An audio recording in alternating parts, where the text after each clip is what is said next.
Yes, Sute. This was the point where we were yesterday. We were doing deficient demand, measures to correct deficient demand. Out of that, we have already done that government increases its spending or expenditure on various activities, whether consumption activities or investmental activities or any other administrative activities, means government spends more and taxes are reduced. And then secondly, we started this measures to be taken by central bank, monetary measures. Out of this, we have already done quantitative tools. फिर से मैं एक बार बोल देती हूँ. Under quantitative tools, bank rate is decreased, reduced.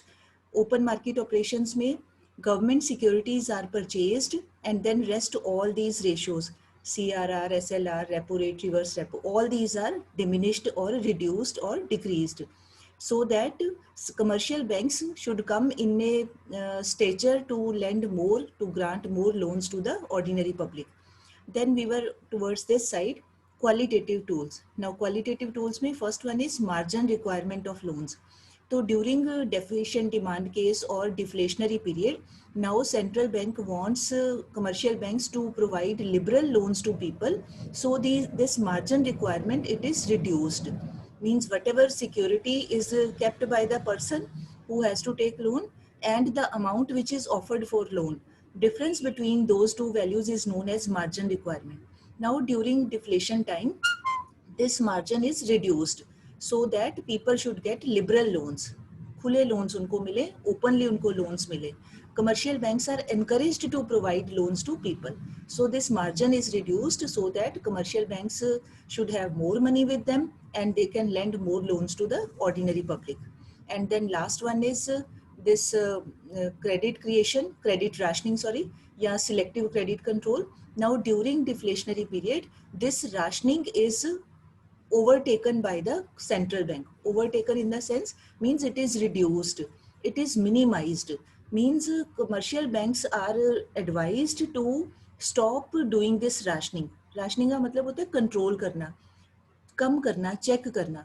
तो यहाँ पर चेक नहीं करना, यहाँ पर liberally loans are to be offered. So central bank asks the commercial banks not to be strict, rather all sectors wherever it wants it this loans to be provided, commercial banks are advised to provide loans. जबकि during excess demand they are asked to restrict loans. But now in case of deflation, they are not asked to reduce this loans, rather they are asked to provide loans to the people coming from any sector. कोई भी sector हो उनको कहते हैं कि आप उनको loan दीजिए, ठीक है. So credit rationing is stopped और it is reduced by the central bank. And last one is, लिखा नहीं है मैंने यहाँ पे, मॉरल सुएजन या परसुएशन. उसमें सिर्फ यही आएगा कि again central bank advises request करने का मतलब ये नहीं है कि although central bank is an apex institution कि उनको उनके आगे गिड़गिड़ाता है, ऐसा कुछ नहीं. रिक्वेस्ट का मतलब एक formally they are advise, they are suggested to provide loans to people and they are asked not to be strict, not to be hard. They should not keep their conditions very harsh for the public, और public को liberally loans are to be provided. whenever I use the word liberal, that means at low rate of interest. Liberal का वैसे तो मतलब होता है openly, खुले तौर पे, बट यहाँ पे लिबरल इन द सेंस कि भाई interest rates are to be kept down, they are kept to be low, ताकि आम लोगों को अट्रैक्ट किया जा सके फॉर टेकिंग लोन्स. बस ये this is all about this deficient demand. अब आपको यहाँ पर क्वेश्चन ऐसे आएगा, डिफाइन, आगे कोई भी नाम, एक्सेस डिमांड या deficient demand, explain some fiscal measures to correct it. अगर आता है फिस्कल मेजर्स तो then these two are to be given.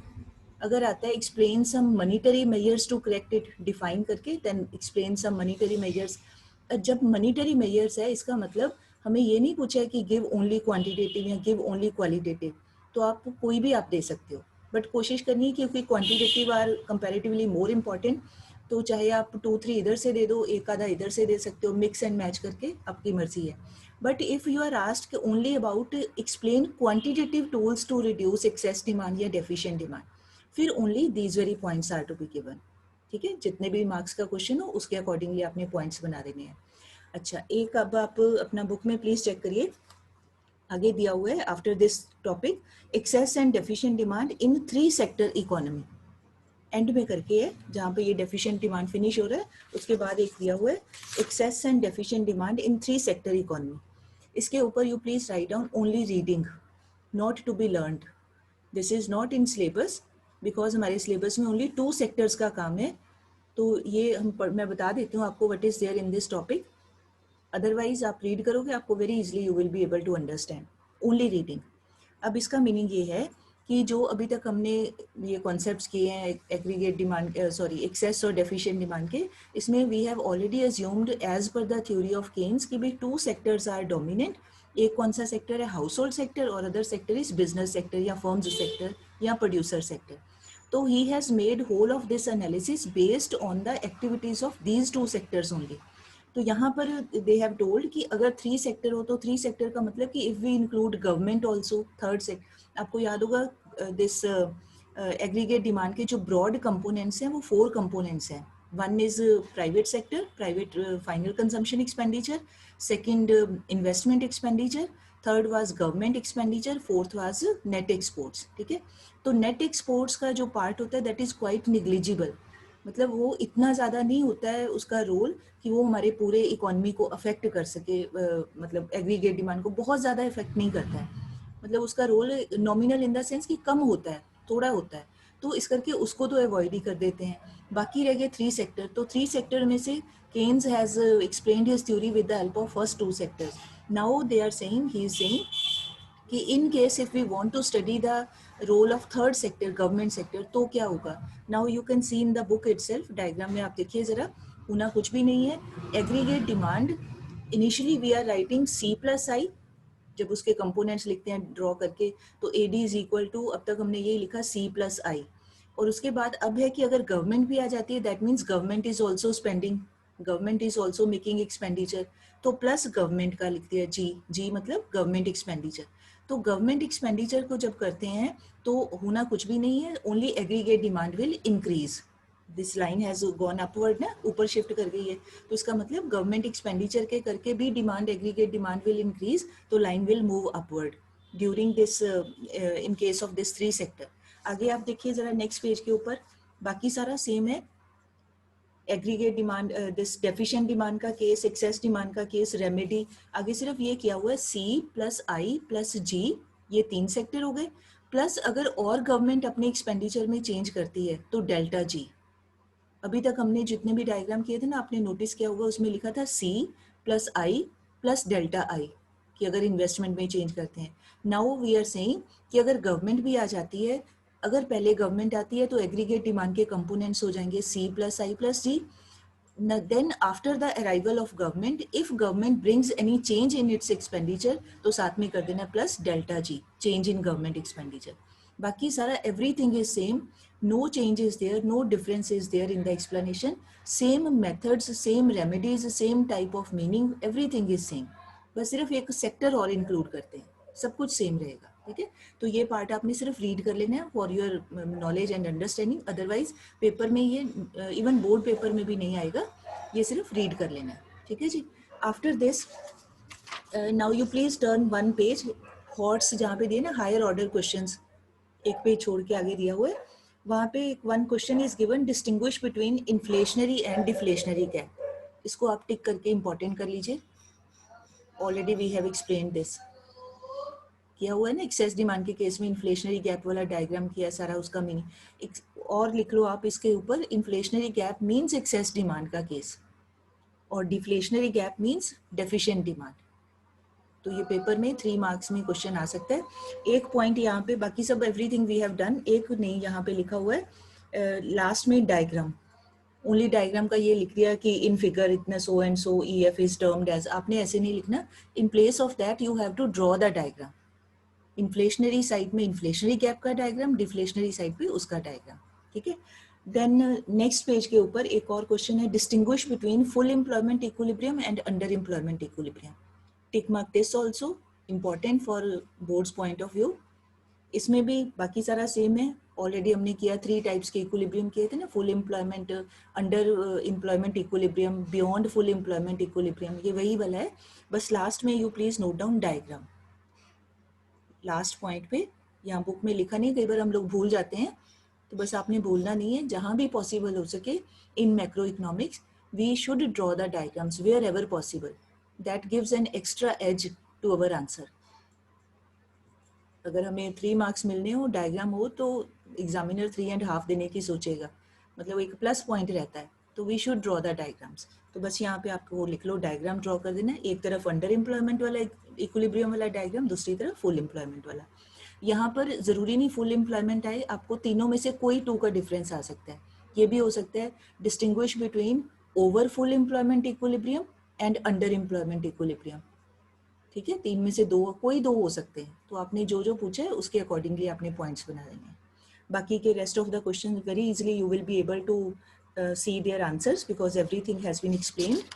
With this, our lesson comes to an end, and I am very happy that we have completed this unit because in the beginning I was thinking it's very long unit. थोड़ा सा comparatively different है और थोड़ा difficult भी है comparatively. तो चलो ये हो गया हमारा मेन काम. अब बाकी के तो आराम से हो जाएंगे. चलो जी, अब now you please take out chapter money and banking.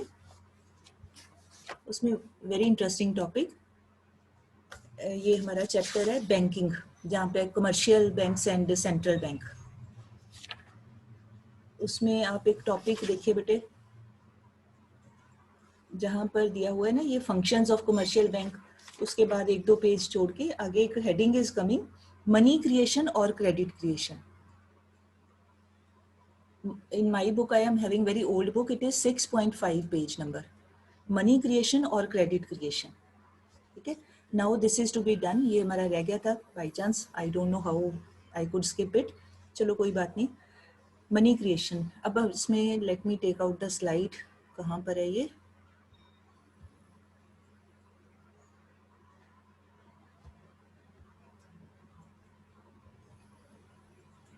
Yes. तो अब इसका मीनिंग है कि बस सुनना है आपने, प्यार से सुनो, बस कुछ नहीं करना. I will send the pic also. ठीक है, इंजॉय करो. I also like when all these girls are there in the class, dedicated girls, तो मुझे भी बहुत मजा आता है बोलते हुए हैं. अच्छा, तो अब जब हमने ये लेसन स्टार्ट किया था कमर्शियल बैंक्स का, तो उसमें हमने किया था कि कमर्शियल बैंक क्यों होते हैं हम, why don't we use only the word bank, why this adjective is used as a prefix commercial. तो कमर्शियल का मीनिंग होता है वो बैंक जो इस पर्पज से काम करता है कि उसने प्रॉफिट भी अर्न करना है. कोई भी कॉमर्स शब्द का मतलब ही है कि हमने अपना फायदा देखना है, हमने अपना प्रॉफिट जैसे भी है, मतलब इलीगली नहीं, सही तरीके से अपना प्रॉफिट की ओर ध्यान करना है हमने. तो उसके लिए कमर्शियल वर्ड यूज किया जाता है. तो commercial bank means that financial institution which performs 2 functions or 2 activities. One is it accepts deposits from the public and other one is it extends या provides या grants loans to the public for consumption purpose और for investmental purpose. वो लोगों की अपनी बात है वो क्या करते हैं उस मनी से. But commercial banks provide loans to the public. तो 2 काम करता है. ठीक है, जब ये करता है एक्सेप्ट डिपॉजिट, तो people are provided with interest also. People are given interest, तभी हम उसके लालच में ही जाके बैंक में डिपॉजिट करते हैं. And when it gives loans to public, तो then in return of that loan rather commercial bank charges interest from public. लोगों से ब्याज लेता है कि क्योंकि पैसे उधार देने हैं, फ्री में तो कोई नहीं देगा. ठीक है, तो ये 2 काम करता है. तो any institution, financial institution which performs these 2 activities और function, that financial institution can be termed as a commercial bank. ठीक. अच्छा, अब है कि जो कमर्शियल बैंक्स हैं, अब इस कॉन्सेप्ट में हमने ये मान के चलना है कि भाई हमारा जो पूरा इकोनॉमी है, इकोनॉमिक सिस्टम है, वो सारा अंडर बैंकिंग सिस्टम है. मतलब all the people, all the business firms, all the entities, they are making use of banks. वो बैंक में जाते हैं, अपनी सारी ट्रांजैक्शंस जो हैं वो बैंक के जरिए लेन देन करते हैं. जो हम खर्चते हैं थ्रू बैंकिंग सिस्टम, चेक के जरिए खर्चते हैं. मतलब किसी मार्केट में गए, दुकान पे गए, चेक देते हैं, जितना भी हमारा बिल बना. किसी से रिसीव करते हैं कोई payment, that also through cheques हम लोग रिसीव कर लेते हैं. Means banking system is involve. Cash में कम करते हैं, मतलब चेक के जरिए या कोई भी और बैंकिंग का पेमेंट का जो भी सोर्स है उसके जरिए हम बैंक को इन्वॉल्व करके अपनी सारी ट्रांजेक्शन्स करते हैं.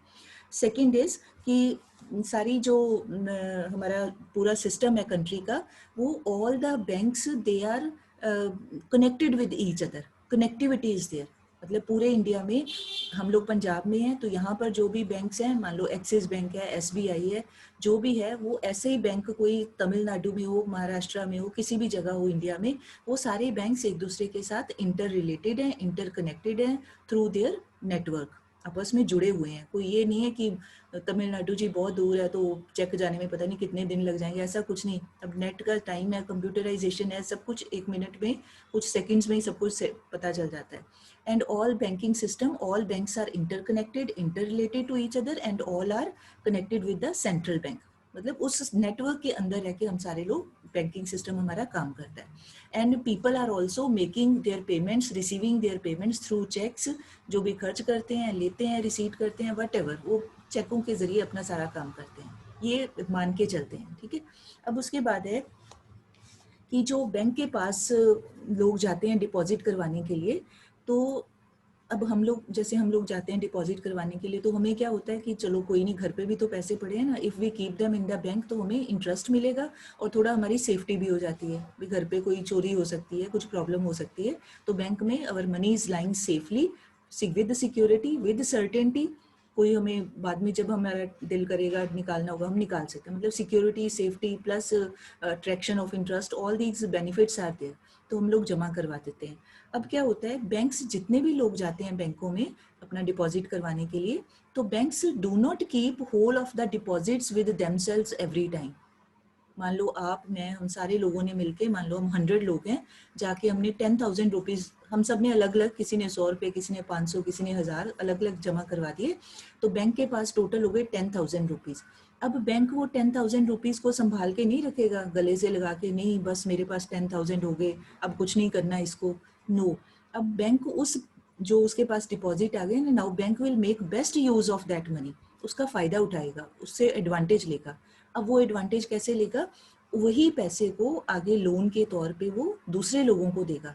हमने तो जाके as depositor we have deposited, हमें तो नहीं चाहिए थे, फालतू थे हमारे पास, तो हमने डिपॉजिट करवा दिए। अब ऐसे भी तो लोग होते हैं ना जिनको चाहिए, specially those are in business, जो काम करते हैं बिजनेस क्लास में होते हैं, मतलब वो उनका तो रोज का ही काम है, कॉस्ट अपनी आती है या लोन लेके अपने काम करते हैं, तो उन लोगों को लोन चाहिए, तो बैंक उसी मनी को यूज करता है जो डिपॉजिटर्स ने डिपॉजिट करवाए थे, वही मनी आगे यूज किया जाता है for extending, for granting loans to others.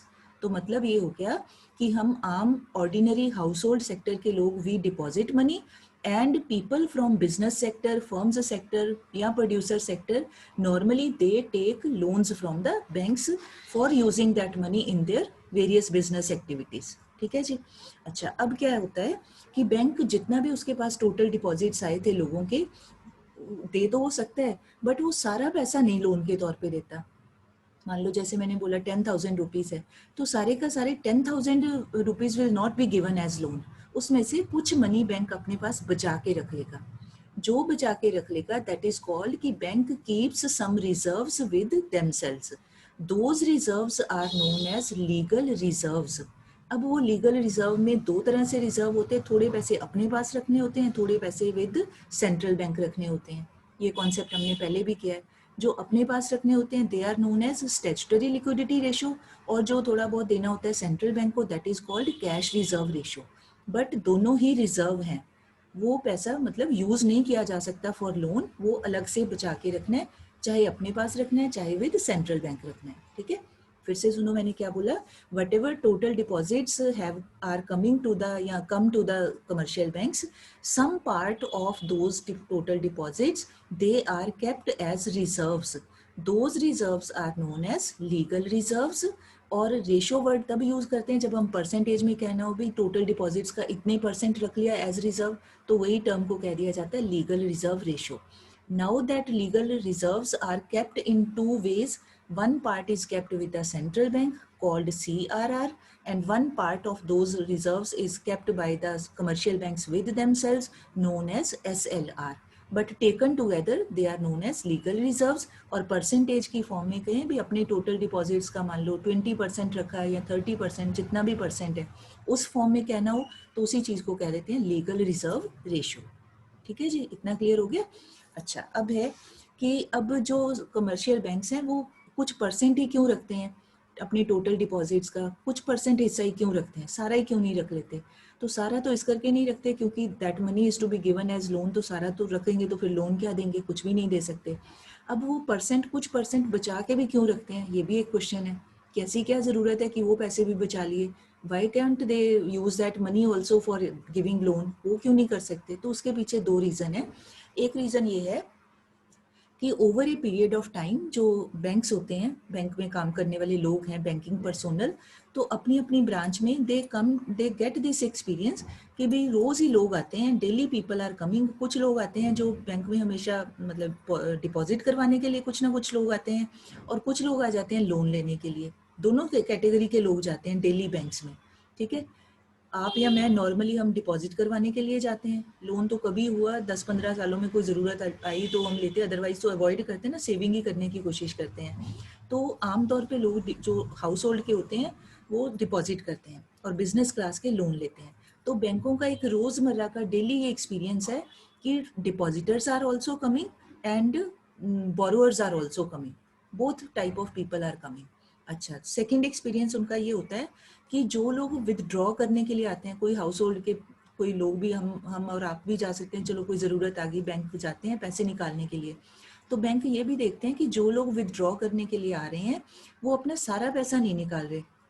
आप या मैं जाऊं बैंक में, तो मेरे अकाउंट में मान लो 10,000 रुपीज़ हैं, तो मुझे कोई ज़रूरत पड़ेगी तो मैं जाके अपने पूरे के पूरे 10,000 नहीं निकालूंगी।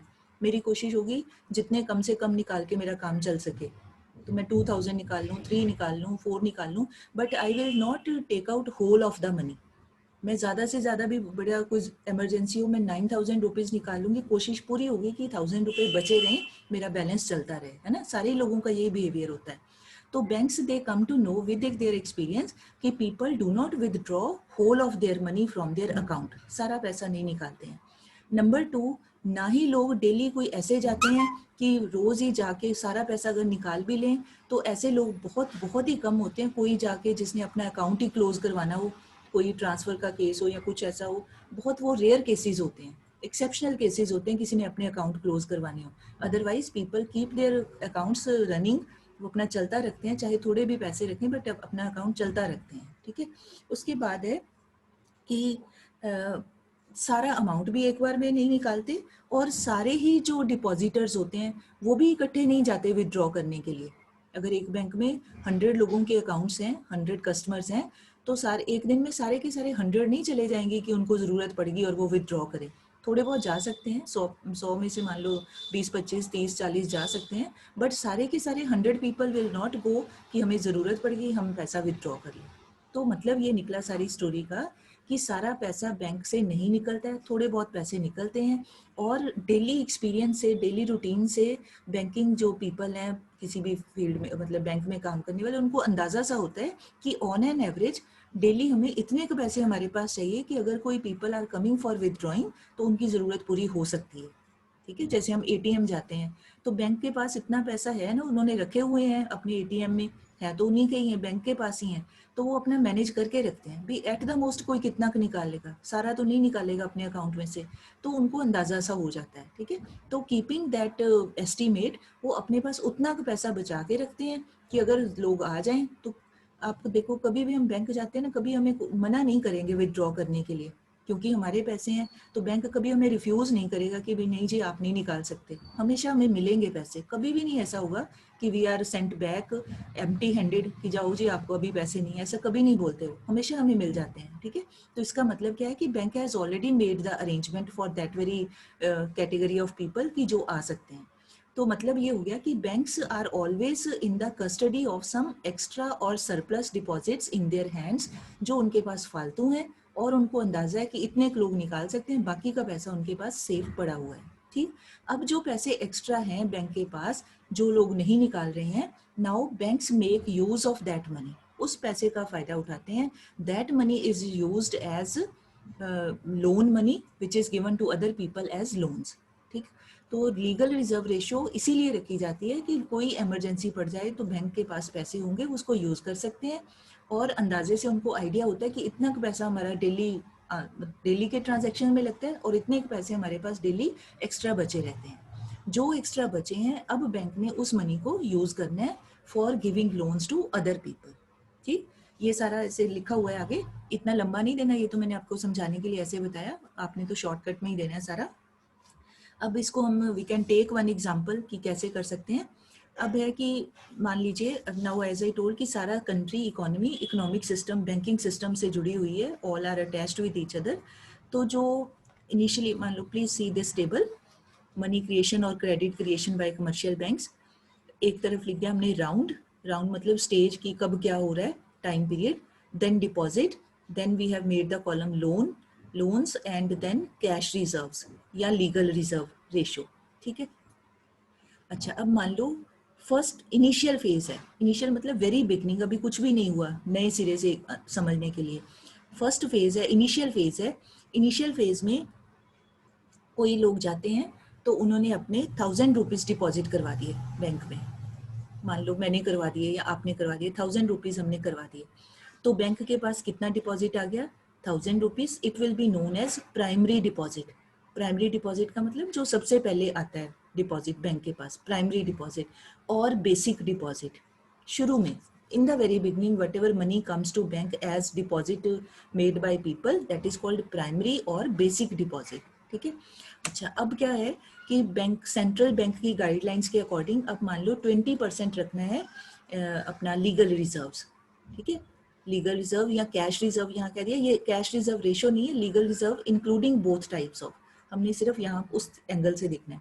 तो अब मान लीजिए वो, ये इमेजिनरी एग्जांपल है, तो मान लो वो है 20%, मतलब अगर बैंक के पास 100 रुपीज आते हैं डिपॉजिट के तौर पे, तो उसमें से बैंक अपने पास रखेगा 20 रुपीज, बाकी के 80 rupees will be used as loan to other people.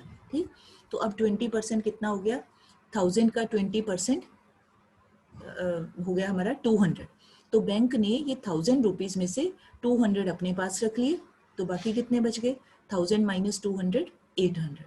अब 800 rupees can be given as loans to other people. ठीक है जी, अब जब लोन देते हैं तो कोई भी जो बैंक होता है वो लोन कैश में नहीं देता किसी को, हमेशा पहले उस पर्सन का जो लोन लेने जाता है पहले उसका अकाउंट ओपन किया जाता है, नकद नहीं किसी को उधार देते हैं। पहले उस आदमी के नाम पे, वंदना ढींगरा जा रही है बैंक में लोन लेने के लिए, तो पहले वंदना ढींगरा के नाम से अकाउंट खोला जाएगा, फिर बैंक अपनी ओर से ये 800 रुपीज ट्रांसफर करेगा वंदना के अकाउंट में। ठीक, तो लोन्स के लिए पहले अकाउंट खोल दिया जाता है। अब जब 800 रुपीज वंदना के अकाउंट में आ गए तो ये क्या हो गए, वंदना ने अपना मतलब इसको लोन मिल गया, इसने वो अभी बैंक में ही रखे हैं पैसे। अब इसको कोई काम पड़ा, ज़रूरत पड़ी, अपना कुछ बिजनेसमैन है, बिजनेस वुमेन है ये, तो इसने अपना खर्च किया। अब इसने जो 800 रुपीज़ खर्च किए वो इसने जिसको भी पेमेंट करनी थी आगे बिजनेस के काम में या किसी भी काम में, इसने चेक के ज़रिए पेमेंट की। ठीक है, पहले ही हमने अज्यूम किया कि through cheque system, banking system ही सारे खर्च करते हैं या रिसीव करते हैं।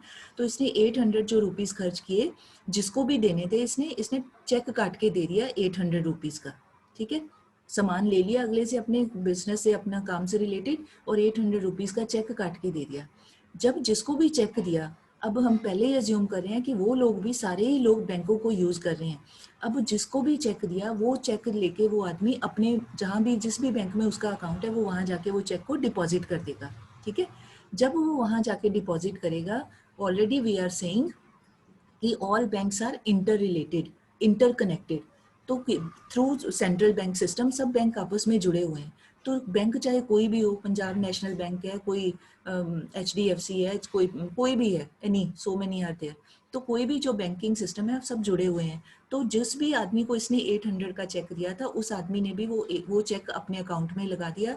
अगेन जब अकाउंट में लगा दिया तो फिर वो 800 रुपीज़ उस आदमी के क्या है, वो उसका डिपॉजिट है।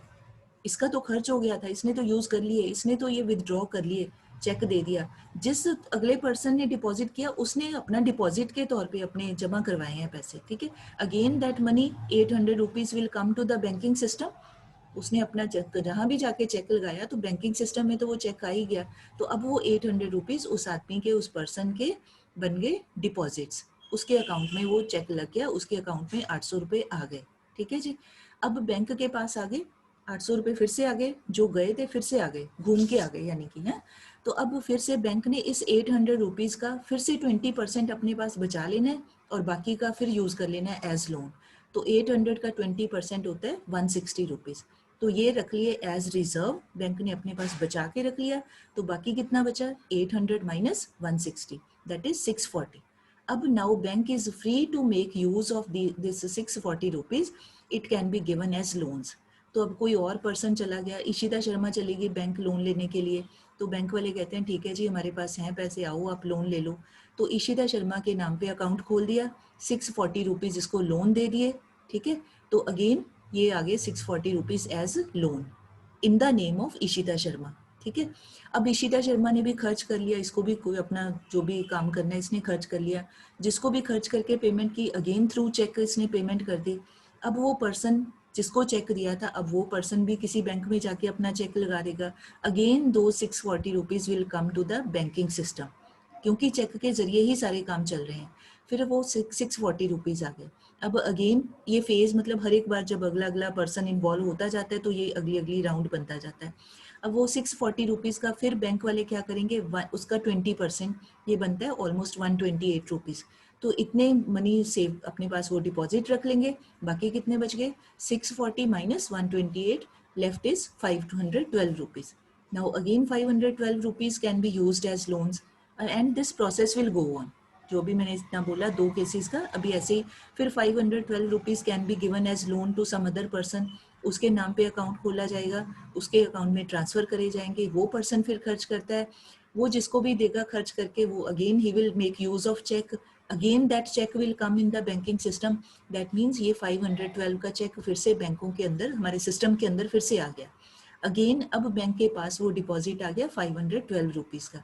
अब फिर बैंक इसका 20% बचा लेगा, तो ये आगे पॉइंट में वैल्यूज़ आ जाती हैं 102.4, इतना बनता है 20%। और बच गए बाकी हमारे पास 512 में से ये माइनस कर दें तो लेफ्ट इज 409.6। आपको सारे ये पॉइंट में इतने ज़्यादा नहीं निकालते जाते ना, तो फर्स्ट 3-4 आप निकाल लेना, बाकी को डैश डैश भी कर सकते हो, है ना। अगर थोड़ी प्रैक्टिस हो, जो कैलकुलेट कर सकते हैं वो कोशिश करें 4-5 निकाल लें, नहीं होता तो कोई नहीं, आप 3 या 4 तक भी कर सकते हो। तो ये फिर ऐसे सेम 409 फिर खर्चे किए जाएंगे, again that money will come in the form of cheque in the deposits of some other person and this process will go on. अब ये प्रोसेस कब तक चलेगा? अब ऐसे तो डैश डैश जो लगा दें तो इसका कोई एंड है कि नहीं है, तो एंड इसका होगा, कब होगा इसका एंड? वो एंड ये होगा कि ये जो 1000 रुपीज़ हैं और इसके अकॉर्डिंगली, मतलब इस एग्जांपल के अकॉर्डिंगली सेंट्रल बैंक की गाइडलाइंस के according 20% has been kept as legal reserve ratio. तो कितने गुना ये बैंक अपना लोन बना सकता है 1000 रुपीज़ की मदद से? वो लोन बनेंगे 5 टाइम्स। 5000 रुपीज़ लोन नहीं बनेंगे, मतलब 5000 rupees will be created by banking system. अब वो कैसे, लेट अस सी। उसके लिए एक फॉर्मूला है मनी मल्टीप्लायर। अभी earlier we have done investment multiplier ना, तो मल्टीप्लायर कई तरह के होते हैं, जैसे इन्वेस्टमेंट मल्टीप्लायर है या मनी मल्टीप्लायर है, आगे आप अगली अपनी हायर क्लासेस में आप पढ़ोगे। टैक्स मल्टीप्लायर होता है, एक्सपोर्ट मल्टीप्लायर होता है, इंपोर्ट मतलब जितने भी इकोनॉमिक वेरिएबल हैं किसी भी कॉन्सेप्ट के का मल्टीप्लायर हो सकता है। तो यहाँ पर है मनी मल्टीप्लायर, तो इसका फॉर्मूला है, और सबके फॉर्मूला सेम नहीं है, सबके अलग अलग हैं। तो मनी मल्टीप्लायर का फॉर्मूला है 1 divided by legal reserve ratio. तो अभी कितनी रखी थी हमने लीगल रिजर्व रेशियो? 20%। तो ये कितना हो गया? 1 divided by 20%, that means 20/100 upside down करके ये कितना आ गया? 5। मनी मल्टीप्लायर की वैल्यू आ गई 5। तो मल्टीप्लायर का मतलब है कि अगर इनिशियल डिपॉजिट हमारे 1000 रुपीज़ हैं तो इसको मल्टीप्लाई करेंगे विद 5, तो कितना हो गया? 5000 रुपीज़। तो ये सारा जो टेबल चल रहा है हमारा continued table dash dash dash, ये तब तक चलता जाएगा जब तक हमारा ये टोटल हो जाएगा इक्वल टू 5000 रुपीज़, ठीक है। 5 गुने बढ़ेगा। क्यों बढ़ेगा? क्योंकि हमारी लीगल रिजर्व रेशियो 20% है। इस फॉर्मूला के according 5 times bank is able to create the money. 1000 rupees की मदद से 5 गुने ज़्यादा मनी क्रिएट कर दिया, ठीक है। अच्छा, अब इसमें से लोन कितना दिया जा सकेगा? लोन के तौर पे 5000 तो बैंक के पास रहेंगे, लोन कितना होगा? अगर ये 20% है तो इसका मतलब 5000 का 20% हो गया 1000 रुपीज़, है ना। 5000 का 20% निकालो, 1000 रुपये, 1000 रुपीज़ हो गए। तो 1000 रुपीज़ रखे जाएंगे as cash reserve ratio, cash के तौर पे हमेशा ही रहेंगे बैंक के पास लीगल रिजर्व के तौर पे, और लोगों को कितना पैसा दिया जा सकता है एज लोन, तो 5000 माइनस 1000 इक्वल टू 4000। मतलब आम लोगों को 1000 रुपये का लोगों के बैंक के पास प्राइमरी डिपॉजिट आया, उसकी मदद से बैंक ने 5000 रुपये के बराबर उसने क्रिएट कर लिया money with the help of this formula. ये legal reserve ratio it is decided by central bank. तभी हम बोलते हैं ना सेंट्रल बैंक का क्या रोल है। ये कमर्शियल बैंक अपनी मर्जी से नहीं कर सकते कि जिसका जो दिल किया वो डिसाइड कर लें। This is guided by the RBI. जितना भी वो कहेंगे उतना all commercial banks have to follow that. तो इसकी मदद से ये आ गया हमारा 5000 रुपीज विल बी क्रिएटेड या क्रेडिट विल बी क्रिएटेड। इसमें से 4000 rupees can be used as loans and 1000 rupees will always be kept by the banking system as legal reserves. So this concept is known as money creation by the commercial banks. ठीक है जी।